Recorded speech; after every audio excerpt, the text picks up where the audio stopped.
Hello, this is John T. Rhapsodes Esquire, purveyor of awesome old-school audio stories, bringing you a spooky one today from 1893 by Ambrose Bierce called The Damned Thing. Bierce walked the earth from 1842 to around 1914 when he disappeared in Mexico. One question arising from this story is, have you ever seen something that no one would believe? Hear the words of old. The Damned Thing from 1893 by Ambrose Bierce. Section 1. By the light of a tallow candle, which had been placed on one end of a rough table, a man was reading something written in a book. It was an old account book, greatly worn, and the writing was not, apparently, very legible, for the man sometimes held the page close to the flame of the candle to get a stronger light upon it. The shadow of the book would then throw into obscurity a half of the room, darkening a number of faces and figures. For besides the reader, 8 other men were present. 7 of them sat against the rough log walls, silent and motionless, and, the room being small, not very far from the table. By extending an arm, any one of them could have touched the 8th man, who lay on the table, face upward, partly covered by a sheet, his arms at his sides. He was dead. The man with the book was not reading aloud, and no one spoke. All seemed to be waiting for something to occur. The dead man only was without expectation. From the blank darkness outside came in, through the aperture that served for a window, all the ever unfamiliar noises of night in the wilderness. The long, nameless note of a distant coyote, the stilly, pulsing thrill of tireless insects in the trees, strange cries of night birds, so different from those of the birds of day, the drone of great blundering beetles, and all that mysterious chorus of small sounds that seem always to have been but half heard when they have suddenly ceased, as if conscious of an indiscretion. But nothing of all this was noted in that company. Its members were not overmuch addicted to idle interest in matters of no practical importance. That was obvious in every line of their rugged faces, obvious even in the dim light of the single candle. They were evidently men of the vicinity, farmers and woodmen. The person reading was a trifle different. One would have said of him that he was of the world, worldly, albeit there was that in his attire which attested a certain fellowship with the organisms of his environment. His coat would hardly have passed muster in San Francisco. His footgear was not of urban origin, and the hat that lay by him on the floor, he was the only one uncovered, was such that if one had considered it as an article of mere personal adornment, he would have missed its meaning. In countenance the man was rather prepossessing, with just a hint of sternness, though that he may have assumed or cultivated as appropriate to one in authority, for he was a coroner. It was by virtue of his office that he had possession of the book in which he was reading.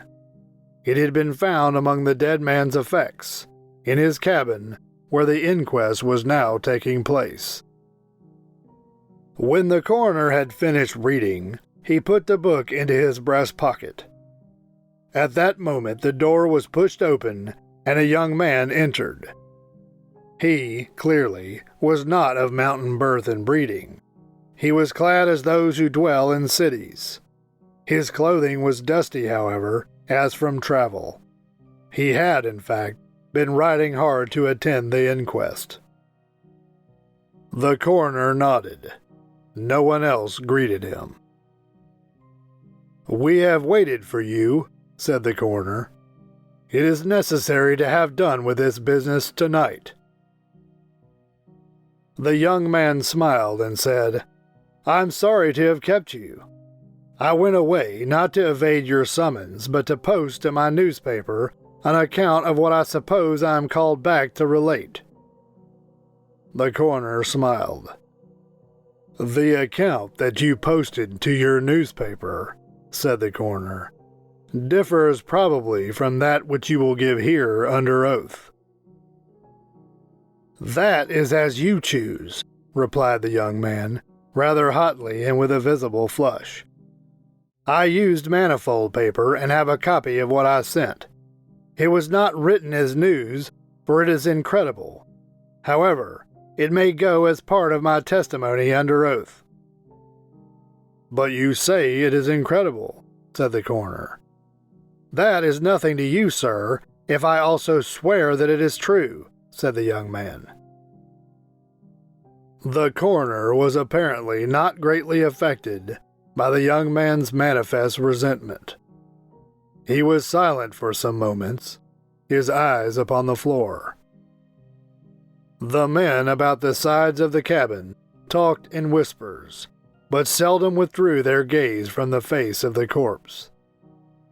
Presently the coroner lifted his eyes and said, "We will resume the inquest." The men removed their hats.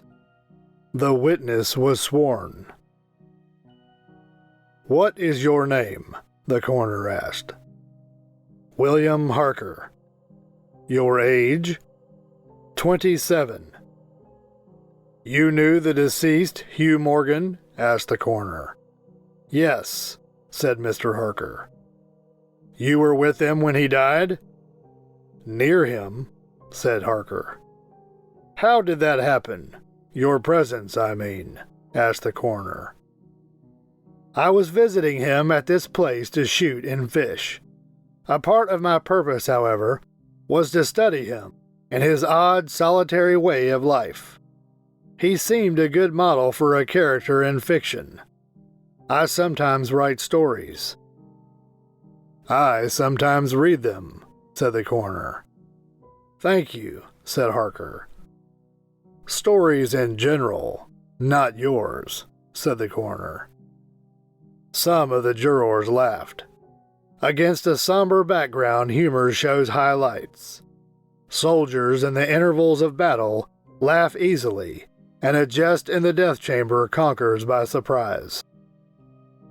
"Relate the circumstances of this man's death," said the coroner. "You may use any notes or memoranda that you please." The witness understood. Pulling a manuscript from his breast pocket, he held it near the candle, and turning the leaves until he found the passage that he wanted, began to read. Section 2. Witness Harker began to read. "The sun had hardly risen when we left the house. We were looking for quail, each with a shotgun, but we only had one dog. Morgan said that our best ground was beyond a certain ridge that he pointed out, and we crossed it by a trail through the chaparral. On the other side was comparatively level ground, thickly covered with wild oats. As we emerged from the chaparral, Morgan was but a few yards in advance. Suddenly we heard, at a little distance to our right, and partly in front, a noise as of some animal thrashing about in the bushes, which we could see were violently agitated. "We've startled a deer," I said. "I wish we had brought a rifle." Morgan, who had stopped and was intently watching the agitated chaparral, said nothing, but had cocked both barrels of his gun, and was holding it in readiness to aim. I thought him a trifle excited, which surprised me, for he had a reputation for exceptional coolness, even in moments of sudden and imminent peril. "Oh, come now," I said. "You're not going to fill up a deer with quail shot, are you?" Still, he did not reply, but catching a sight of his face as he turned it slightly toward me, I was struck by the pallor of it. Then I understood that we had serious business on hand, and my first conjecture was that we had jumped a grizzly. I advanced to Morgan's side, cocking my piece as I moved.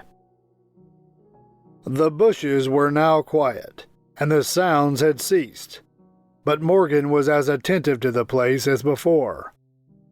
"What is it? What the devil is it?" I asked. "That damned thing," Morgan replied, without turning his head. His voice was husky and unnatural. He trembled visibly. I was about to speak further when I observed the wild oats near the place of the disturbance moving in the most inexplicable way. I can hardly describe it.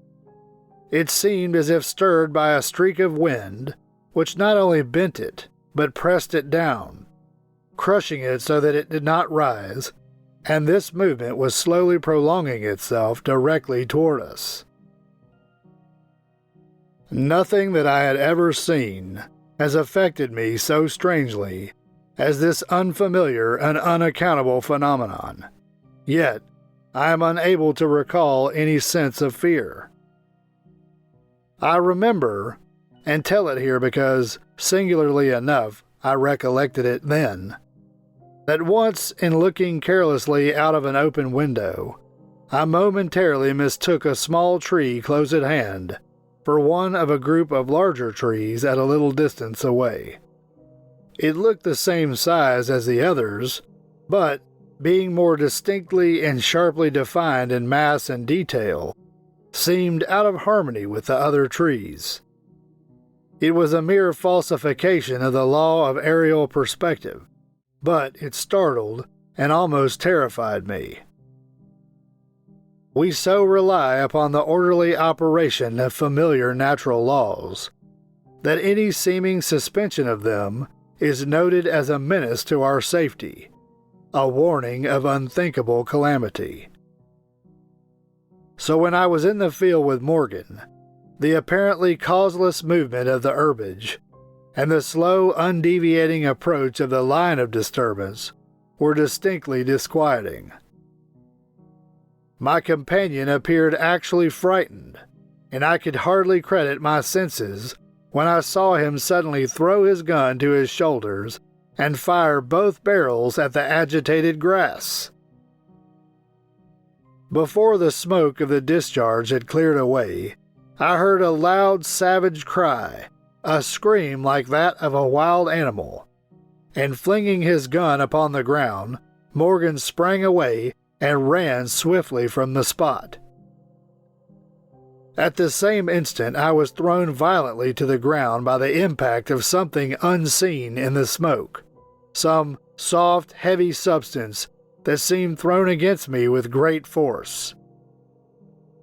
Before I could get upon my feet and recover my gun, which seemed to have been struck from my hands, I heard Morgan crying out as if in mortal agony, and mingling with his cries were such hoarse, savage sounds as one hears from fighting dogs. Inexpressibly terrified, I struggled to my feet and looked in the direction of Morgan's retreat, and may heaven in mercy spare me from another sight like that. At a distance of less than 30 yards was my friend, down upon one knee, his head thrown back at a frightful angle, hatless, his long hair in disorder, and his whole body in violent movement from side to side, backward and forward. His arm was lifted and seemed to lack the hand. At least I could see none. The other arm was invisible. At times, as my memory now reports this extraordinary scene, I could hardly discern but a part of his body. It was as if he had been partly blotted out. I cannot otherwise express it. Then a shifting of his position would bring it all into view again. All this must have occurred within a few seconds, yet in that time Morgan assumed all the postures of a determined wrestler vanquished by superior weight and strength. I saw nothing but him, and him not always distinctly. During the entire incident, his shouts and curses were heard, as if through an enveloping uproar of such sounds of rage and fury as I had never heard from the throat of a man or brute. For a moment only I stood irresolute. Then, throwing down my gun, I ran forward to my friend's assistance. I had a vague belief that he was suffering from a fit or some form of convulsion. Before I could reach his side, he was down and quiet. All sounds had ceased, but, with a feeling of such terror as even these awful events had not inspired, I now saw the same mysterious movement of the wild oats, prolonging itself from the trampled area about the prostrate man toward the edge of a wood. It was only when it had reached the wood that I was able to withdraw my eyes and look at my companion. He was dead. Section 3. The coroner rose from his seat and stood beside the dead man. Lifting an edge of the sheet, he pulled it away, exposing the entire body, altogether naked and showing in the candlelight a clay-like yellow. It had, however, broad maculations or blemishes of bluish black, obviously caused by extravasatated blood from contusions. The chest and sides looked as if they had been beaten with a bludgeon. There were dreadful lacerations. The skin was torn in strips and shreds. The coroner moved round to the end of the table and undid a silk handkerchief which had been passed under the chin and knotted on the top of the head. When the handkerchief was drawn away, it exposed what had been the throat. Some of the jurors who had risen to get a better view repented their curiosity and turned away their faces. Witness Harker went to the open window and leaned out across the sill, faint and sick. Dropping the handkerchief upon the dead man's neck, the coroner stepped to an angle of the room, and from a pile of clothing produced one garment after another, each of which he held up a moment for inspection. All were torn and stiff with blood. The jurors did not make a closer inspection. They seemed rather uninterested. They had, in truth, seen all this before, the only thing that was new to them being Harker's testimony. "Gentlemen," the coroner said, "we have no more evidence, I think. Your duty has been already explained to you. If there is nothing you wish to ask, you may go outside and consider your verdict." The foreman rose, a tall, bearded man of 60, coarsely clad. "I should like to ask one question, Mr. Coroner," he said. "What asylum did this here last witness escape from?" "Mr. Harker," said the coroner, gravely and tranquilly, "from what asylum did you last escape?" Harker flushed crimson again, but said nothing, and the 7 jurors rose and solemnly filed out of the cabin. "If you are done insulting me, sir," said Harker, as soon as he and the officer were left alone with the dead man, "I suppose I am at liberty to go?" "Yes," said the coroner. Harker started to leave, but paused, with his hand on the door latch. The habit of his profession was strong in him, stronger than his sense of personal dignity. He turned about and said, "The book that you have there, I recognize it as Morgan's diary. You seemed greatly interested in it. You read in it while I was testifying. May I see it? The public would like—" "The book will cut no figure in this matter. All the entries in it were made before the writer's death," replied the official, slipping it into his coat pocket. As Harker passed out of the house, the jury re-entered and stood about the table on which the now covered corpse showed under the sheet with sharp definition. The foreman seated himself near the candle, produced from his breast pocket a pencil and a scrap of paper, and wrote rather laboriously the following verdict, which with various degrees of effort all signed. We, the jury, do find that the remains come to their death at the hands of a mountain lion, but some of us thinks, all the same, they had fits. Section 4. In the diary of the late Hugh Morgan are certain interesting entries having, possibly, a scientific value as suggestions. At the inquest upon his body, the book was not put in evidence. Possibly the coroner thought it not worth while to confuse the jury. The date of the first of the entries mentioned cannot be ascertained. The upper part of the leaf is torn away. The part of the entry remaining is as follows. He would run in a half circle, keeping his head turned always toward the center, and again he would stand still, barking furiously. At last he ran away into the brush as fast as he could go. I thought at first that he had gone mad, but on returning to the house, found no other alteration in his manner than what was obviously due to fear of punishment. Can a dog see with his nose? Do odors impress some olfactory center with images of the thing emitting them? September 2nd. Looking at the stars last night as they rose above the crest of the ridge east of the house, I observed them successively disappear, from left to right.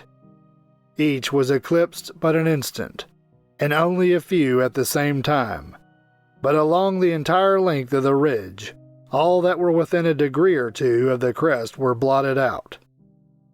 It was as if something had passed along between me and them, but I could not see it, and the stars were not thick enough to define its outline. Ugh, I don't like this. Several weeks' entries are missing, 3 leaves being torn from the book. September 27th. It has been about here again. I find evidences of its presence every day. I watched again all of last night in the same cover, gun in hand, double charged with buckshot. In the morning the fresh footprints were there as before. Yet I would have sworn that I did not sleep. Indeed, I hardly sleep at all. It is terrible, insupportable. If these amazing experiences are real, I shall go mad.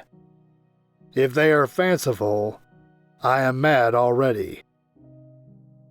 October 3rd. I shall not go. It shall not drive me away. No, this is my house, my land. God hates a coward. October 5th. I can stand it no longer. I've invited Harker to pass a few weeks with me. He has a level head. I can judge from his manner if he thinks me mad. October 7th. I have the solution of the problem.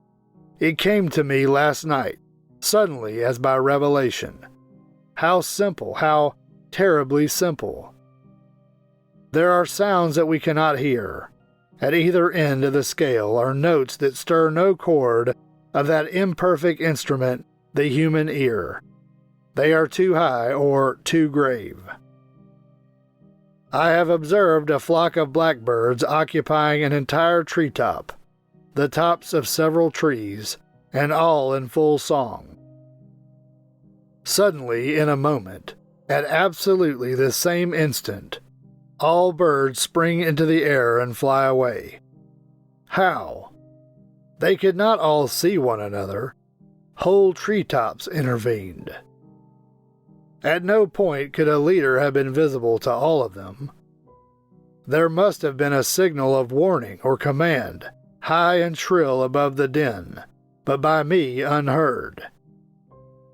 I have observed, too, the same simultaneous flight when all were silent, among not only blackbirds, but other birds. Quail, for example, widely separated by bushes, even on opposite sides of a hill. It is known to sailors that a school of whales basking or sporting on the surface of the ocean, miles apart, with the convexity of the earth between them, will sometimes dive at the same instant, all gone out of sight in a moment. The signal has been sounded, too grave for the ear of the sailor at the masthead and his comrades on the deck, who nevertheless feel its vibrations in the ship as the stones of a cathedral are stirred by the bass of the organ. As with sounds, so with colors. At each end of the solar spectrum, the chemist can detect the presence of what are known as actinic rays. They represent colors, integral colors in the composition of light, which we are unable to discern. The human eye is an imperfect instrument. Its range is but a few octaves of the real chromatic scale. I am not mad. There are colors that we cannot see. And God help me, the damn thing is of such a color. And that concludes Ambrose Bierce's 1893 story called The Damned Thing. As asked in the introduction, have you ever seen something that no one would believe? Tell us about it in the comments section. This is John T. Rhapsodies Esquire, purveyor of awesome old-school audio stories. Thank you for listening. If you like the music you heard in the introduction and throughout the story, stay tuned to hear more at the end of this video. You can find more stories like this in the channel's playlists. Find them by staying tuned for the last 20 seconds of this video and clicking on the end screen icon. You can also go to the channel homepage and click on the playlists icon. If you enjoyed this story and would like to hear more, please help me earn the warm embrace of Mr. and Mrs. YouTubes who look with loving favor upon those channels whose listeners faithfully subscribe, like, comment, click the notification bell, and share the videos with their friends so that they too can hear the words of old.